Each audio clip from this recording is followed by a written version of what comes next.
মতা মানুহবিলাকে কি হয় মাইকী মানুহবিলাকৰ মাত শুনিব নোৱাৰো বেছিকে কিয় নোৱাৰো দেখা পালো তোমাৰ হেল্ল' ডিয়াৰ ষ্টুডেণ্টছ আজি আমি কি পঢ়িম ক্লাছ 9ৰ সাউন্ডৰ চেপ্টাৰটো ফ্ৰিকুৱেন্সিৰ বিষয়ে অলপ শিকিম ঠিক আছে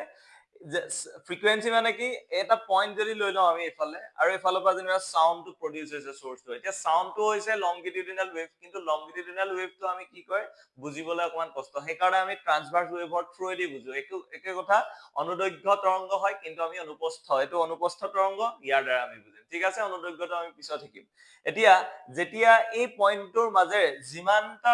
যিমানটা ওয়েভ মানে এইকণৰ পৰা এইকণলৈ এটা ক'ব লেমডা বুলি ক'ব এইটো ওয়াৰ্ডটো তোমালোকে পাবা লেমডা ওয়াৰ্ড এই লেমডা মানে এইটো হৈছে এটা ওয়েভলেংথ ঠিক আছে সেই এটা কিমানটা এই পইণ্টৰ মাজেদি পাৰ হ'ব পাৰ সেকেন্ডত হেতুকে ক'ব ফ্ৰিকুৱেন্সি ঠিক আছে এতিয়া ফ্ৰিকুৱেন্সি কাৰ বেছি কেনেকে আমি গম পাম সেইটো কাৰণে আমি কি কৰিব লাগিব আমি কি হয়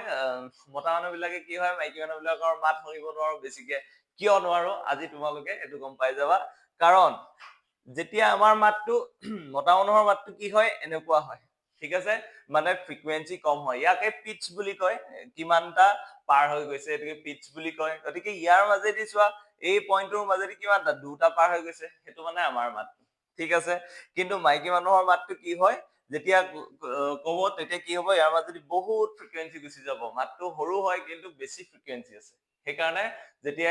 আৰু কেঁচুৱা ল'ৰা ছোৱালী আৰু বেছি সেইকাৰণে যেতিয়াই কেঁচুৱা ল'ৰা ছোৱালীয়ে কান্দিব বেছিকে কেং কেং কৰিব তেতিয়া আমি কি হয় মাথাত নুহুমাই আৰু আমি কি পাওঁ কষ্ট পাওঁ শুনিবলৈ ঠিক আছে গতিকে সেইটোৱে আজি আছিলে কাহিনীটো যে ফ্ৰিকুৱেন্সি হৈছে এটা পইণ্টৰ মাজেদি কিমান পাৰ হৈছে ওয়েভ আৰু এই দুটাৰ মাজত ডিফাৰেন্স ঠিক আছে হৈ গ'ল আৰু এটা আছে আমাৰ নোট বুলি এটা আছে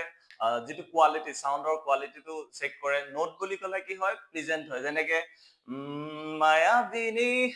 ৰাতিৰ বুকুত দেখা পালো তোমাৰ ছবি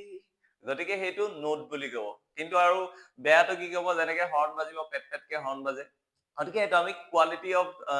টিম্বাৰেদি আমি চেক কৰিম গতিকে সেইকিটা আমি পিছত বুজিম গতিকে এনেকুৱা আৰু বুজিবলৈ হলে তোমালোকে যোৰহাটৰ এক্সপ্ল'ৰ কোচিং চেণ্টাৰত ক্লাছ কৰিব পাৰা আমি অলৰেডি ক্লাছ ষ্টাৰ্ট কৰিবলৈ লৈছো 1 তাৰিখৰ পৰা আমি ক্লাছ ষ্টাৰ্ট কৰিম ক্লাছ 8ৰ পৰা 12 লৈকে তোমালোকে জয়েন কৰিবা বুলি আশা ৰাখিলো থেংক ইউ